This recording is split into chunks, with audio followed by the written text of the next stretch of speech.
adrenochrome a little bit more. But we're talking about our bullish sweet nothings here.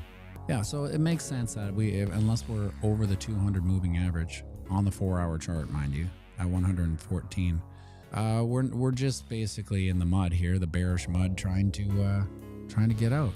Now first off today, I would like to at least close a couple of 4-hour candles above the 61.8% fib for sure, bar none. We have to get over these two moving averages, which is the same. So the 20 and the 50 on the daily chart is 114 roughly, right? Yeah, 114, which is the 200 moving on the 4-hour chart. So these metrics are lining up. There's no real action. This is just what kind of a dead market will do. It'll just go back and forth on these moving averages, ideally, unless we get up to this channel of eternal monotony's resistance at 116.7. Now that is a super important metric. That's how I started this video, which seems like 8 years ago, but 117 is the 38.2% fib over on the weekly. It's that hurdle rate that we got to get over. Did we get over it? Not quite. We didn't really hit it, for being completely honest, but we're in the zone. We're in the zone. This is the peeper zone. Got to keep your eyes on here. You can see we almost had a bullish engulfing candle. That would have been hella bullish. Hey, what did we miss it by? 114.5, $500.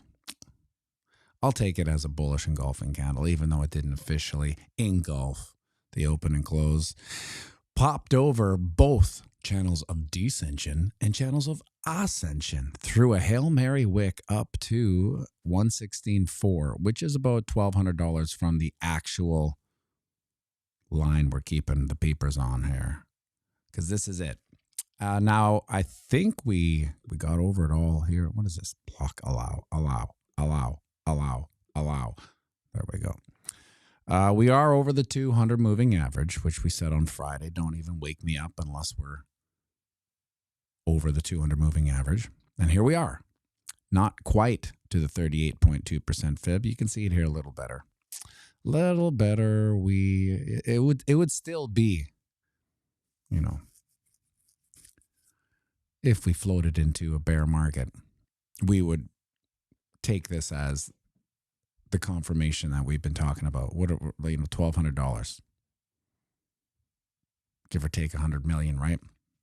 It's not the biggest deal. We still got to get over it. So I think maybe we'll do that today. If we wake up, the market wakes up with bullish sweet nothings up our Adirondacks, I can see us blasting through there. And even at 120, I think, where is 120? 120, right by the 23.6% fib. That would be the next stop. We would probably blow through it and probably hit resistance at about 120. That would be, more or less the most ideal aspect for today, because we are going to bake in some price action, I think. When is the FOMC meeting? Wednesday? It's always Wednesday, isn't it? So we could bake in a run up and have a sell off on the FOMC. You know how the market does that. It likes to say, "Oh, you're bullish. The printer's going to go burr like the thumbnail." Guess what? Dump it. They dump it. XRP, the head and shoulders got invalidated. Right shoulder is above the head shoulder. Well, on the 4-hour chart, yes, XRP. But if you look at the daily, we're kind of still in the throes of this head and shoulders pattern. We haven't quite got over it. We're working our way through this one.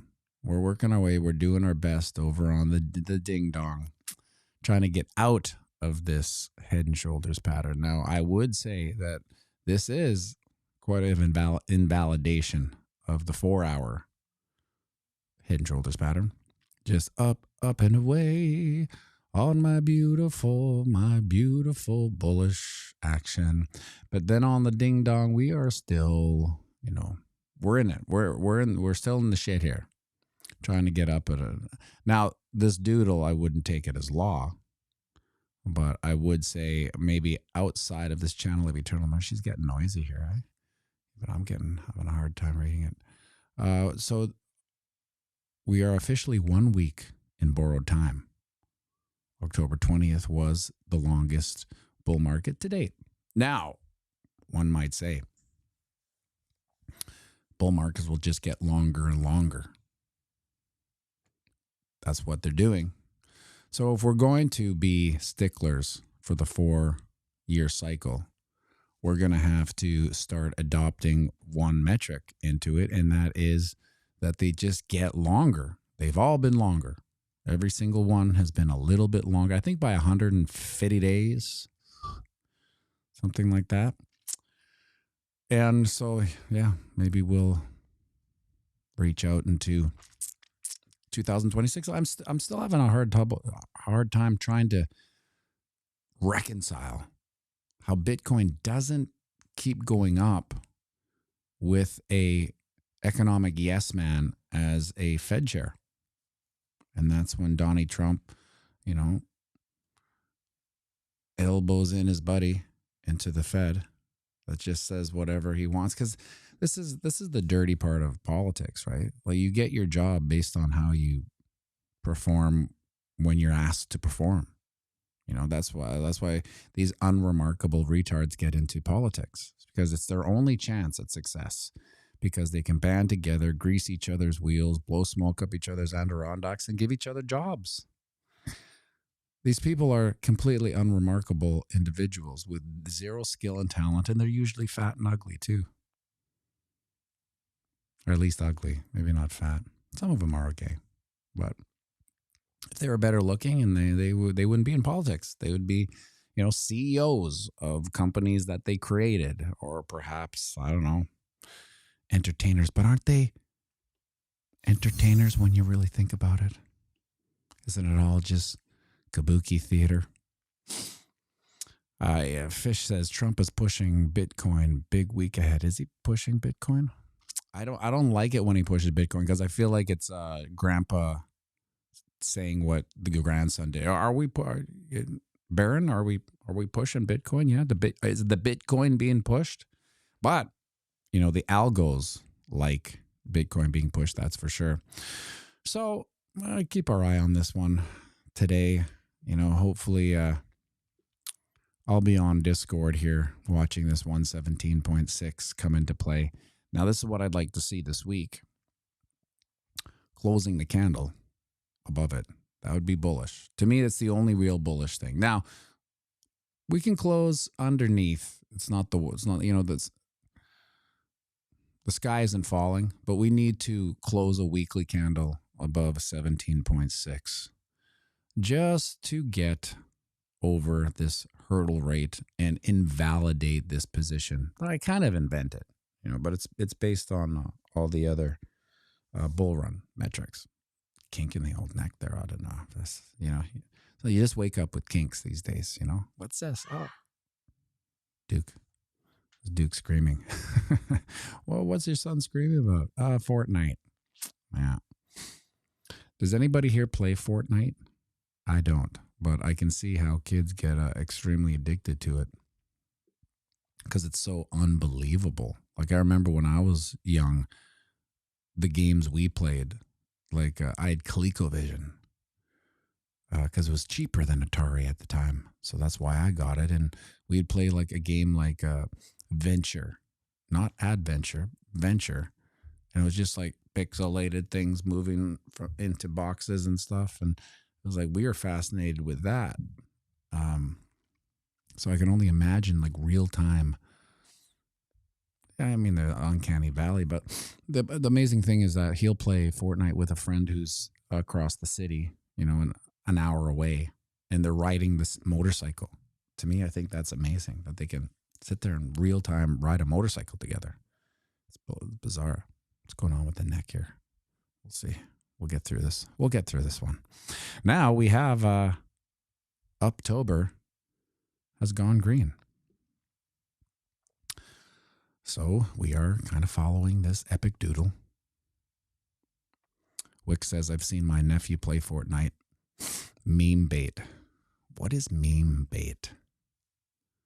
Isn't a meme bait in itself? I was actually thinking about the difference between the ability to meme, you know, like I don't see, and maybe it's because I'm in my own echo chamber. I don't see, checking with this neck here. I don't see, you know, the opposing side, if it were, you know, like the woke side, memeing. Are they incapable of making memes? Because I see a ton of memes from, you know, the other side. Let's call them Trumpers and non-Trumpers, so to speak. Like, you know, maybe go so far as freedom lovers and, you know, non-freedom lovers. I don't know, you know, somewhere in between. But this side has nothing but memes. And this side, I've never seen a meme. I've never seen one meme. Now, it could be I just don't get fed that in my algorithm. But I tell you, I've yet to see a meme. I'd like to see a meme because it would signal to me that they are, you know, more human than not. And at the end of the day, you know, we're all essentially on the same team. That's what people don't realize. It's us against them. You know, these small concentric circle of power and money. It's us against them. However, when we are divided like this into like this team, that team, that's a part of the plan. That's how they casually exist through life, having having the population divided. So at the end of the day, always remember it's us against them, not the other way around. They want you to think that, you know, you're fighting the socias and the whatever the other guys were in the outsiders. Wick's wife, it's your algorithm. Well, send me one for Christ's sake on Twitter. Wick's wife. I want to see him. I want to see. Just send me one. I'm open. DM me, at me, whatever. When you see one in your algorithm, send it over because I'd like to. It's almost like it's ready to crack out of the one little thing. Oh, maybe I just got it there. Yeah. So send it over because I'd like to see it. Because that's like all my whole feed is filled with memes, and they're all pretty funny. If you can maintain your sense of humor about everything, like it's very dark. It's a dark time, right? We'll get through it maybe, but I think so. Let's dip into the save for later, vids for later. This one is a little bit of a. I'm not gonna play. Yeah, we'll play this. Happy get? You can't. 1 second. Stephen, happy get? Explain what's going on here. This is the culmination of quite a few months' work to see whether it's a gentleman called Chris, who's currently in a hypnotic trance, see whether it's possible to hypnotically program a person to kill. Anything strange happened during the talk? No. We actually had a camera on you. I know we didn't let you know that we were filming, which was important. Remember that woman in the polka dot dress? No. Don't remember us turning around talking to you? No. The background music's a little much in these headphones. I don't know what it is like for you guys.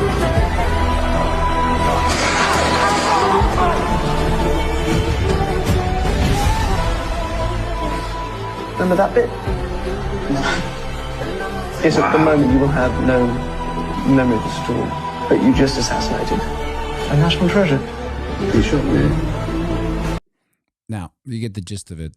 In these hypnotists shows, they actually hypnotize someone to be a MK Ultra assassin. It's amazing that is the trick's not only being done now, because you know it's kind of like what we've been saying for years. Like every time I see one of these mass shooters, I just think they're an MK Ultra asset that was turned on. Queen of Hearts. Hello? Queen of Hearts. Yes, sir. and they go and do it. And then they always say, I didn't do it. And in their mind, they're probably 100%. They're like, what are you talking about? B? I didn't shoot up a school. And they show the video and they're like, holy shit. Because that is like one of the weird aspects of humans is this weird ability to be hypnotized. And all you have to do is look at, say, your kids watching a TV show. They are in a hypnotic state. You know, they're just sitting there almost like a zombie, just staring at it. And you can see their face just kind of go like this at things. And so it's very, it's scary, right? But my new theory is that, remember how I talk about commercials and the frequency, how it like I can hear it from wherever I am and like, what the hell is someone watching a commercial? I now believe that commercials are an intellectual primer coat on your brain. So it's like you're watching, you're hypnotized, then they need to take you deeper into the hypnosis. They put in a commercial. It's a different frequency. It puts a layer of intellectual primer on your mind. Now you're more susceptible to hypnotic suggestions in the next segment of your program, right? And I think that's why it hurts when I hear it. Like it's a physical pain when I hear commercials or see commercials. And maybe, you know, that's a lucky thing, because from day one, commercials were always like, oh my God, what the hell's going on? Like it hurts my head when I hear it. So maybe I have some sort of bizarre reaction to the intellectual primer that's going on. That's why the best money I spend, as much as I, you know, loathe YouTube and its sensorial algorithms, if you're going to be watching stuff on YouTube, get the premium so you don't have to watch those stupid intellectual primers. And then it shows you more.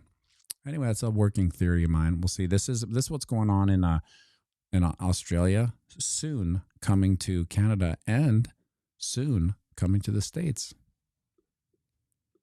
Judging by the response I've had to a question I asked on my X account earlier today about how many Australians will be leaving social media ahead of December 10 and the under 16 social media ban, which requires adults to identify themselves, likely with facial recognition, just to log into their social media accounts that they've had for years. I've been contacted by hundreds of Australians to stay in touch via email. Hopefully, we won't have to facially identify ourselves, facial recognition, to operate an email account. But it's looking like Australians are just going to disappear from the social media map. This is almost for me like a digital lockdown. This is a digital isolation because they don't want us talking to each other. And this was orchestrated, and it has nothing to do with keeping children safe. There are games that children use on their iPads and their phones, but particularly their iPads and their laptops, where they can still see gambling ads, they can still access pornography. It's just social media. It's just where adults might be offering a different opinion to your mainstream media or your bureaucracy. And so it's looking like an awful lot of Australians are going to fall off the social media map. What's that going to look like and feel like exactly? Because I'll tell you where they're not going to require you to identify yourselves with facial recognition. And that's to check in on what's your 6 p.m. mainstream media news bulletins. Potentially a fate worse than hell if the only thing you are able to access is the propaganda arm of state-funded media. Like, imagine that. In Canada, it's the CBC. I call it Canadian Boomer Corporation. Imagine if I wouldn't even have that. So essentially, you know, I say this now, things may change, but that would be the end of this channel. Like, there's no more piano streams. There's no more, you know, doing these live streams. If I got to get a digital ID to do it, forget it. It's over. Now, I also don't think you can shutter in place too long with the digital ID in concert working through the Commonwealth. And did Jimmy Coco say that? Who was it said that about the States or Texas? Yeah, Jimmy Coco. Not just Australia. On January 1st, Texas will require ID for all social media. Now it sounds like there's no way Texas of all states, Texas. Now maybe there'll be enough pushback in Texas that it's the testing ground, so to speak, for this. But up here in Kanadistan, they will embrace it because they're stupid, right? So they'll be like, they'll see the gambling ads, they'll see the porn ads, they'll see the OnlyFans ads. It won't connect because they've been watching the intellectual primer, right? Do not notice the gambling ads or the porn ads. It's for your safety and convenience. And then we got to protect the children. So this is one of those red flags, of course, that you instantly, I tell everyone, as soon as they say children, you got to know that that's the hard red line of all humans. So they just use it because they know humans will protect children at all costs. So that's just one of the things. Remember COVID? You got to get that vaccine for your kids. It's for your kids. Got to get it for your kids. So that's what they do. They know we're vulnerable to kids. So who aren't the only people that aren't vulnerable to kids are the concentric circles of power and money. They're steeped in sacrifice. Everything is a blood ritual to these people, and it's planned on certain days, and everything makes sense, but it just doesn't make sense to the people that are just trying to live life. You and I just trying to live life. Meanwhile, they're doing blood rituals on the 9th day of the 9th month of the 9th year past the summer solstice, all this stuff. It's such a fantasy world that it's easy for us to write it off as insanity. That's insanity that they do that. But we kind of live in a bread and butter type of existence, a meat and potatoes. They don't do that. It's power and money for them. And how do they maintain their power and money? Now, maybe Australia will be the big pushback for the Commonwealth countries, which is Canada, right? Listen to this guy. Per person per day. The UK has just concluded a trial of a personal carbon dioxide allowance, which, as the name implies, calculates how much carbon dioxide is produced annually in the UK and then divides that per person per day, then works out by how much that figure needs to fall in order to meet net zero goals. We have the white paper in my office that informed the trial. The whole concept of a daily carbon dioxide allowance is now out there for all to see. Conspiracy theory no more. I bloody told you so. To anyone who is advised by data and empirical evidence, not mass formation psychosis, carbon dioxide is the gas of life, necessary for all life on Earth. It's plant food. You are the carbon they are trying to reduce. Ding, ding, ding, ding, ding. The more CO2 produced, the more food, plants and trees the Earth is blessed with. The climate change scam is not founded on science, it's founded on feelings. It has become a religion for those who consider themselves above religion. Quick maths means your daily food allowance of 2,600 grams of carbon dioxide will be enough to buy 26 grams of red meat. One mouthful. That's just not going to work for me. One mouthful. Can you imagine living in a world where you were allotted one mouthful of red meat? It sounds dystopian, but everything always did. Lockdowns were dystopian. Vaccine mandates were dystopian. And then now they're just priming you for just to be, not to be so outraged when it finally comes to a theater near you.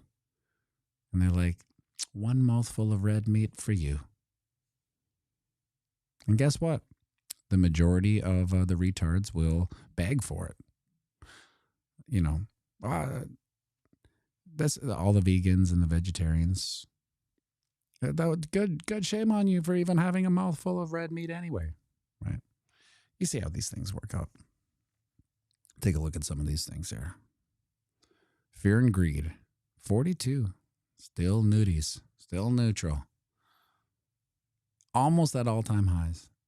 Almost at all-time. We're like $10,000 away from all-time highs. 10%, is it? Really? And we're neutral. But to me, that's a bullish sign. You know, now if we were upwards in fear, like in the high 70s, 80s,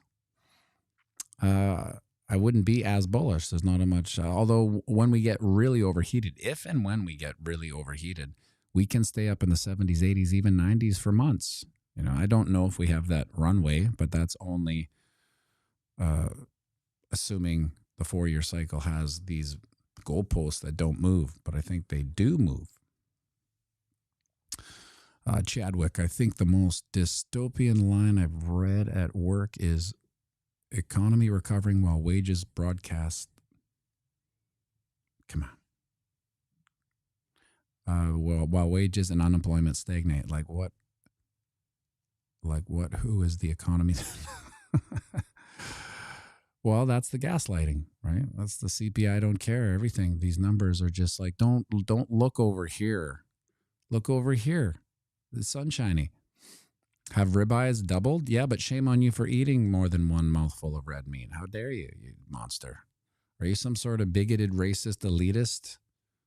Yeah, meatist. Are you a meatist? That maybe that'll be a word. A meatist. Matty B. He's a meatist. What's a meatist? He thinks he deserves meat. You can see it coming. It's not that crazy. Inflows are a little bit shy for the past few days, which is weird for the pump because it was a decent pump. Like we were talking on Friday, we were 111, $4,000 more. You know, I guess it's not really that much of a pump for 4%. Let's see what it was since Friday. This is where we were Friday. Right down here. Okay, so let's go. Friday, right at the 20 moving average. Almost 6%.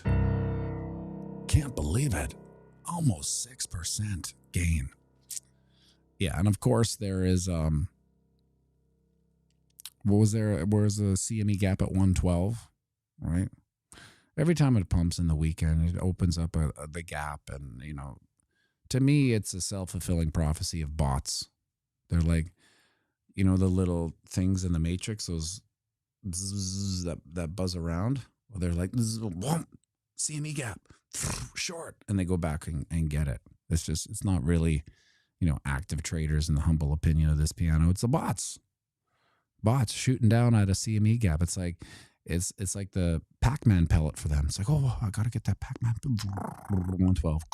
Waka, waka, waka, waka. And then they start eating up all the bullish prowess again. That is our best case scenario. So we'll see this. What is that? 90 million.